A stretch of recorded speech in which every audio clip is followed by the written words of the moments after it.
tous, bienvenue chez nous sur le plateau, ou plutôt la terrasse d'1, 2, 3 Santé. Aujourd'hui, nous parlons d'une association à risque, grossesse et obésité, avec nos spécialistes et bien sûr le docteur José Periana.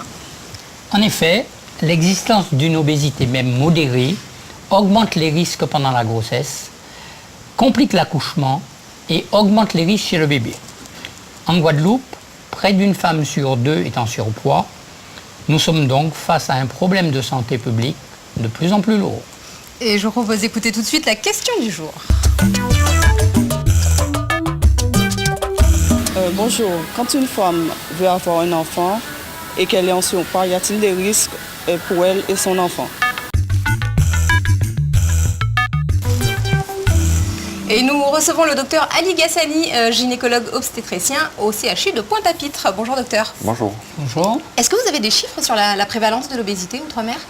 On sait de toutes les façons qu'à l'échelle mondiale, l'obésité, il s'agit véritablement d'une épidémie. Il y en a vraiment une prévalence qui est en nette augmentation dans tous les pays du monde, notamment en France. En Guadeloupe, comme l'a dit le docteur Periana en introduction, une femme sur deux est en surpoids et on sait qu'en âge de procréer, 27% des patientes sont obèses. Et est-ce qu'il est vrai qu'avant de tomber enceinte, l'obésité déjà diminue les chances de grossesse ? Tout à fait. Les chances de concevoir une grossesse sont d'un tiers diminuées par rapport à la même patiente au même âge, en âge de procréer donc. Et c'est vrai que le risque aussi de faire des fausses couches est encore plus élevé chez ces patientes obèses.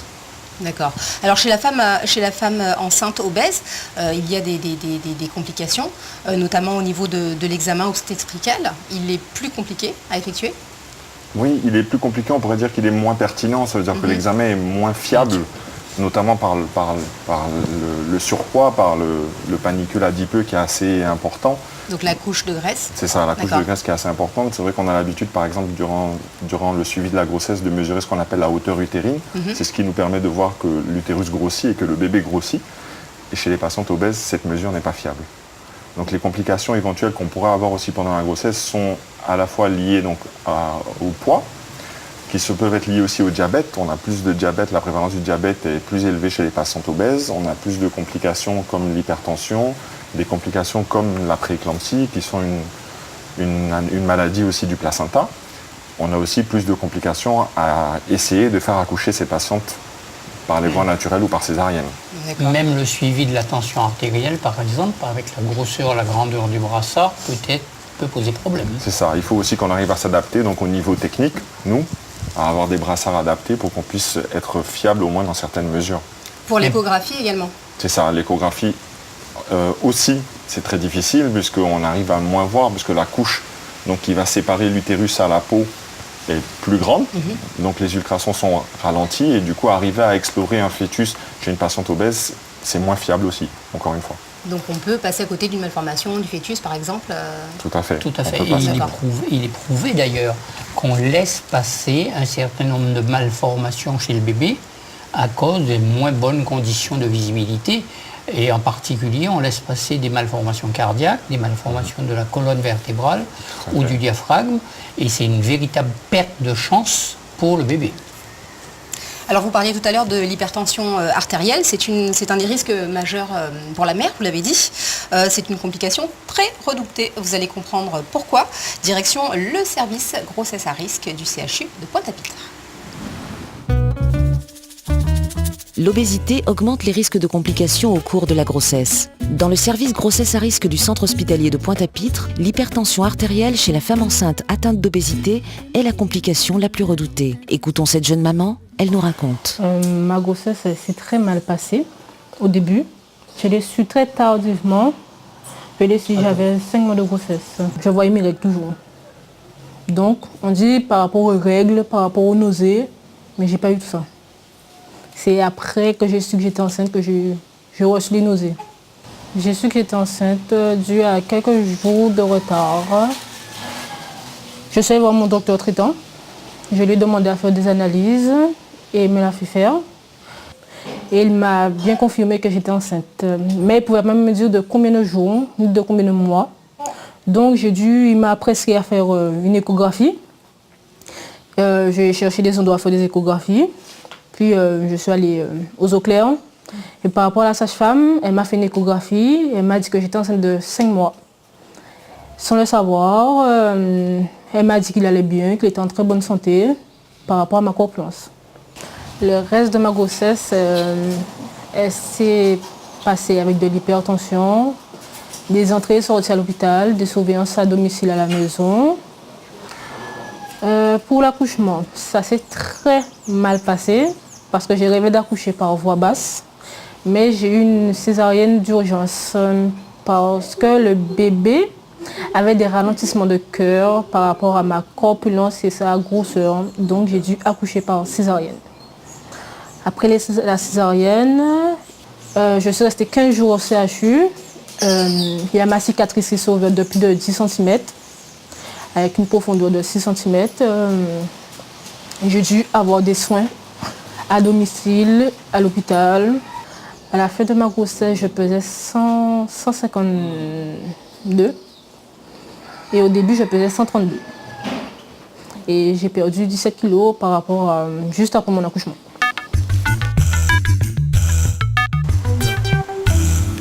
Docteur Ali Gassani, vous connaissez bien ces couloirs. Je rappelle que vous êtes gynécologue obstétricien au CHU de Pointe-à-Pitre. On a vu tout à l'heure que l'obésité pouvait causer des complications pendant la grossesse, mais pour l'accouchement, est-ce qu'il y a aussi des répercussions?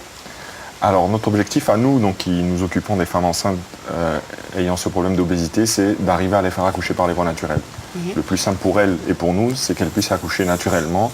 Comme ça, on limite un peu les risques de complications. Après, malheureusement, on sait que le taux de césarienne chez ces patientes est multiplié par 2 par rapport aux patientes qui n'ont pas de problème de surpoids ou d'obésité. En ce qui concerne l'accouchement, avant même de parler de l'accouchement, il faut qu'on parle de la consultation d'anesthésie qui est très importante chez ces patientes. Bien évidemment, c'est des patientes qui auront des difficultés à bénéficier d'une analgésie, à pouvoir être soulagées.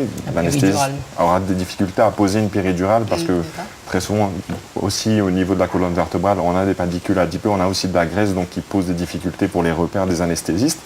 Après, quand ils arrivent à le poser, donc on est toute l'équipe est très heureuse, ça veut dire que la prise en charge pourrait être un peu plus aisée pour nous. Le risque de complications, donc, que ce soit par les voies naturelles, c'est de risque, donc le fait que l'enfant soit macrosome, c'est-à-dire un peu gros, et qu'il puisse ne pas descendre, donc ne pas descendre dans le bassin, ne pas pouvoir accoucher par les voies naturelles. L'autre risque qu'on peut avoir, c'est le risque de dystocie des épaules, ça veut dire que l'épaule soit coincée au-dessus de la symphyse, en fait que la tête sorte mais que l'épaule reste coincée au-dessus. On a aussi des complications qui peuvent être liées à des hémorragies, donc une fois que le bébé est sorti, on peut avoir ce qu'on appelle des hémorragies de la délivrance. On a aussi des complications de déchirure qui peuvent arriver à cause de ces bébés qui sont très souvent gros et du coup entraîner une déchirure du périnée. Et les suites après l'accouchement aussi posent problème. Tout à fait. Une fois que les patientes ont accouché, on n'est pas encore sorti de l'auberge. Il faut qu'on puisse les suivre en postpartum, donc après l'accouchement. On a des risques d'anémie, on a des risques d'infection, à la fois de déchirures qu'on a suturées ou des cicatrices de césarienne. On a plus de risques de dépression du postpartum parce que c'est des patientes qui n'arrivent pas à s'occuper de leur enfant et qui ont des difficultés à allaiter, donc qui ont des difficultés à interagir avec leur enfant. D'autant plus que si elles ont une césarienne, donc elles auront encore plus de difficultés à se mouvoir, à pouvoir se lever et s'occuper de leur bébé. Docteur Periana, on en a un petit peu parlé, les risques pour le bébé. Oui, tout à fait. Alors, comme vient de dire Dr Gassani, après une grossesse chez une femme obèse, le bébé est très souvent macrosome, c'est-à-dire plus gros que la normale, dépassant souvent 4 kg. Il en résulte un risque d'hypoglycémie, c'est-à-dire de manque de sucre, qui va entraîner très souvent un transfert de ces bébés dans des unités de soins intensifs. Parfois, il peut y avoir des malformations aussi, comme il l'a bien dit d'ailleurs, par défaut d'analyse pertinente pendant la grossesse à cause de l'épaisseur de la paroi. On a pu laisser passer des malformations qu'on va découvrir à la naissance. Le risque le plus important chez ces bébés, c'est le risque d'obésité. C'est pour ça que l'alimentation chez la femme pendant la grossesse est très importante pour diminuer ce risque. Ce risque est très élevé puisqu'il est de plus de 5 fois la moyenne, non seulement à cause de la nutrition pendant la grossesse, mais aussi à cause de l'environnement nutritionnel après la naissance. Merci pour ces précisions. Nous passons tout de suite à la deuxième partie de cette émission pour parler de la prise en charge de la future maman obèse avec tout plein de conseils diététiques. À tout de suite.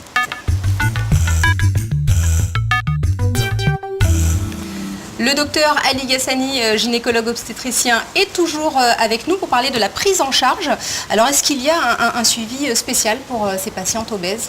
Tout à fait, il y a un suivi spécial. Idéalement, il faudrait qu'on arrive à voir ces patientes en consultation préconceptionnelle, donc avant même de tomber enceinte. Donc, lorsque les patientes ont un projet de grossesse, il faudrait qu'elles viennent nous voir pour qu'on puisse faire connaissance avec elles, établir éventuellement l'histoire un peu de cette obésité. Est-ce qu'on a déjà suivi est-ce qu'elles ont des maladies associées à cette obésité, des maladies endocriniennes qui pourraient expliquer cette obésité? Est-ce qu'elles ont déjà suivi des régimes? Est-ce qu'elles prennent des médicaments qui pourraient contre-indiquer la grossesse ou éventuellement arrêter ces médicaments qui sont à fort risque d'entraîner des malformations pour qu'elles puissent tomber enceintes? Donc c'est des patientes en effet qu'il faut qu'on reçoive en consultation bien avant. Et pendant la grossesse, est-ce qu'il y a plus de consultations ou plus d'échographies? Alors le suivi sera bien évidemment très régulier et adapté à cette patiente. Idéalement, ils ont un suivi au niveau 3, donc c'est-à-dire au CHU, parce que c'est là où on a le matériel adapté, le personnel adapté, la psychologue, la diététicienne, tout le service, les échographistes référents capables aussi de... Comme pour toutes les grossesses à risque. C'est ça. Comme les grossesses à risque, il faut qu'elles soient suivies chez nous. D'accord, vous allez surveiller la prise de poids. Tout à fait. Docteur Perianin, quelle devrait être justement la prise de poids autorisée pour ces patientes? Alors, même lors d'une grossesse chez une femme de poids normal, elle ne doit pas manger pour deux. Chez une femme enceinte, c'est encore plus vrai. Alors, il est bien admis maintenant que lors d'une grossesse chez une femme de poids normal, la prise de poids autorisée est entre 10 et 15 kg. Si elle a un surpoids, cette prise de poids autorisée tombe entre 7 et 11 kg. Et si elle a une obésité avérée, il n'est toléré qu'une prise de poids de 7 kg. Mais du coup, est-ce qu'elle devra faire un régime pendant la grossesse ou... Alors contrairement à ce qu'on peut penser, les patientes qui ont un surpoids ou une obésité, elles ont très souvent une carence en vitamines associées. Donc, pas du tout de régime. Non, pas du tout de régime. Il ne faut surtout pas avoir de régime. Il faut juste qu'une alimentation soit adaptée. Mais pas de régime, non.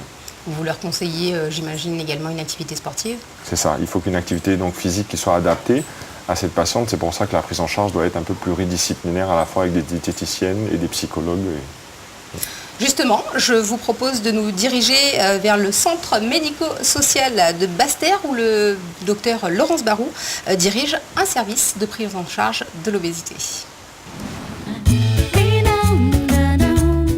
L'obésité durant la grossesse nuit à la santé de la mère, mais aussi de l'enfant à naître. Lors de la grossesse, la prise de poids peut être limitée à l'aide d'un programme nutritionnel motivant permettant une meilleure hygiène de vie. Au centre médico-social de Basse-Terre, le docteur Laurence Barru nous explique le principe de la main de l'équilibre.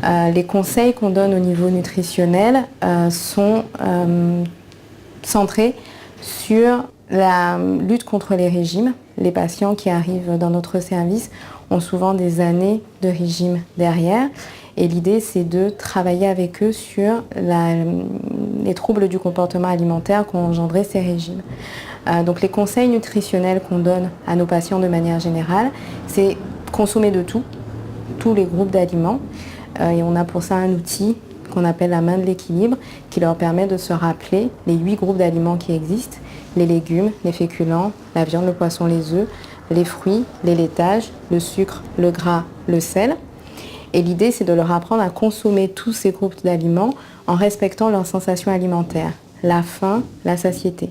C'est ce qui va leur permettre de gérer les quantités qu'ils consomment et d'arriver à équilibrer leurs apports, de manière à ce qu'il n'y ait pas plus d'apports que de dépenses, puisque c'est lorsqu'il y a ce déséquilibre qu'il peut éventuellement y avoir prise de poids.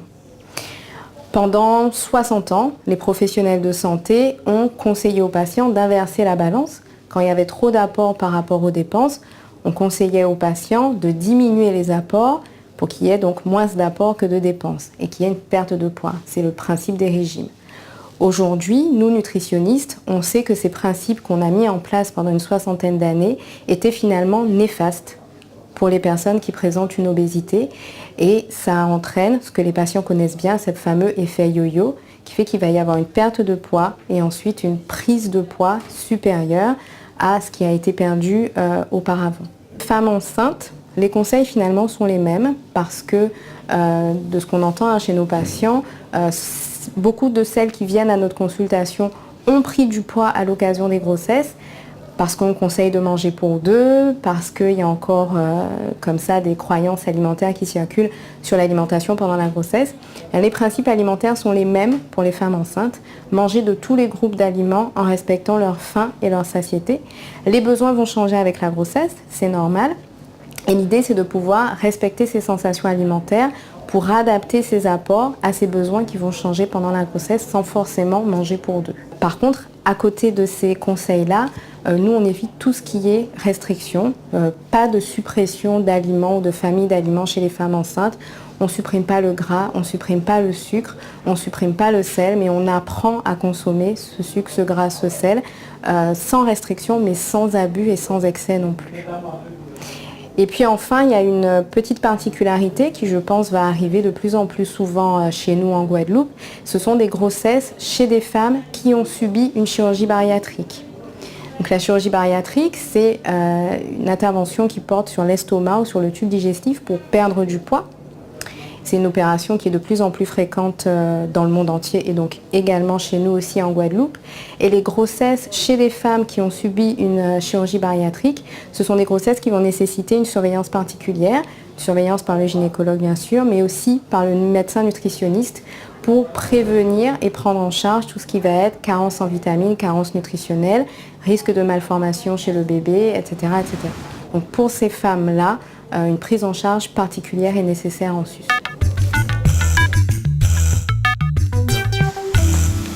Retour sur le plateau de 1, 2, 3 Santé, on l'a évoqué tout à l'heure et on vient également de le voir dans ce reportage, il faut une prise en charge pluridisciplinaire. Tout à fait. Il faut qu'il y ait une équipe soignante donc adaptée et formée à la prise en charge de ce type de patiente. Il faut que les sages-femmes soient formées, les infirmières, les brancardiers, toute l'équipe médicale, à la fois une prise en charge avec des psychologues. C'est des patientes très souvent qui souffrent de cette prise de poids, qui ont des problèmes donc, liés à cette prise de poids. Il faut aussi une prise en charge avec les endocriniens, les diabétologues, les diététiciens. Donc il s'agit éventuellement que ces patientes soient redirigées assez aisément vers le centre hospitalier qui dispose de ce genre de prise en charge fléchée. Et d'un matériel adapté. Tout à fait. Le centre hospitalier donc, de Pointe-à-Pitre réunit donc, toutes les conditions pour pouvoir aider ces patientes à accoucher dans les meilleures conditions et limiter au maximum les complications. Nous avons donc le matériel adapté, que ce soit donc, du brancard, du lit, de la prise de poids même, ne serait-ce qu'un pèse-personne adapté à ces patientes. Il faut aussi un brassard pour prendre la tension. On avait parlé du problème de tension durant cette grossesse, donc un brassard adapté. La table d'opération. La table d'opération. C'est vrai que nous disposons d'une table d'opération au CHU qui dépasse donc la prise de poids, qui peut supporter une prise de poids supérieure à 150 kg. Ouais. Et très souvent, nous l'utilisons. Donc c'est vrai qu'il faut ce type de table pour prendre en charge ces patientes-là. Et du coup, pour que tout se passe bien, est-ce que la grossesse devrait être, l'accouchement devrait être programmé? Idéalement, le maître mot chez ces patientes, c'est l'anticipation. C'est programmer le début de grossesse, un suivi régulier et aussi programmer l'accouchement, à la fois avec la consultation d'anesthésie qui vont nous permettre de cibler certains autres problèmes et idéalement arriver à faire accoucher ces patientes en journée, même si malheureusement on ne choisit pas forcément à quel moment elles accouchent, mais c'est vrai qu'en journée c'est beaucoup plus simple pour toute l'équipe d'être pour une meilleure prise en charge et éviter les complications. Et plus de personnel, tout à fait.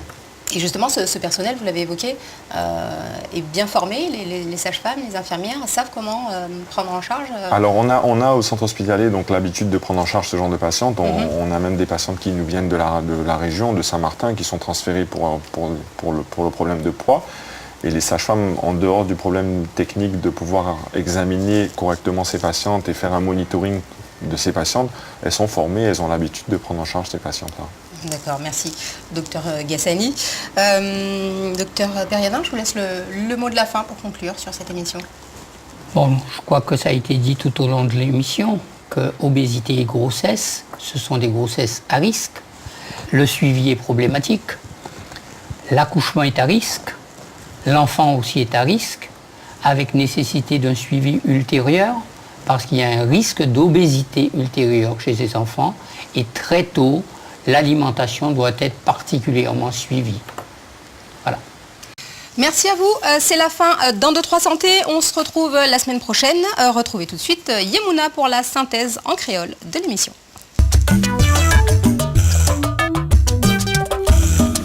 Messieurs et dames, bien bonjour. Alors, de plus en plus, un pays là, on attend qu'il y ait répéter que c'est madame là trop gros. Docteur Gassani, qui s'est invité à José et Malika, eh bien, tu as dit nous que ça n'a pas un bon bitin, surtout là, où c'est madame là tombée enceinte. C'est très délicat parce que, par exemple, là, où eh bien, elle est tombée enceinte, elle ne peut pas prendre plus que 7 kilos, alors qu'elle a donc une grossesse normale, eh bien, elle peut agir à 16 kilos à peu près. Suivi et surveillance à grossesse là, peut aussi plus difficile. Par exemple, eh bien, là, où on fait une échographie, eh bien, on peut nier des malformations à bébé là qu'on ne peut pas voir. On peut nier aussi des complications à diabète, des complications avec hypertension là, et aussi ça y a créé éclampsie. Accouchement là aussi, on peut attraper des problèmes à ce moment là ça. Parce que, eh bien, si vous voulez faire une césarienne, ça peut poser problème par rapport à l'épaisseur pour avant là. Si vous voulez poser moment là à monitoring ou encore, il va accoucher sans douleur. Donc, vous pouvez faire un péridurale. Là aussi, vous avez des difficultés. Eh bien, pour Timouna, ça peut aussi être délicat, pas d'avoir il peut faire trop gros, et s'il est trop gros, il a du mal à passer par en bas. Et surtout, ça a plus risque, là, vous voyez qu'il grandit, devient gros ou gros à dépasser. Alors, pour éviter tous ces problèmes-là, c'est médecin là qui a conseillé ces madames-là, pas de poids avant de tomber enceinte, bako à bonne avant, après grossesse là, et puis surtout, manger équilibré. Il faut nous songer, dernier bitin, qu'elles sont spécialistes qui doivent être fait suivi à grossesse là, parce que grossesse là, ça a rentré dans la catégorie à grossesse à risque. Nous bout pour aujourd'hui là.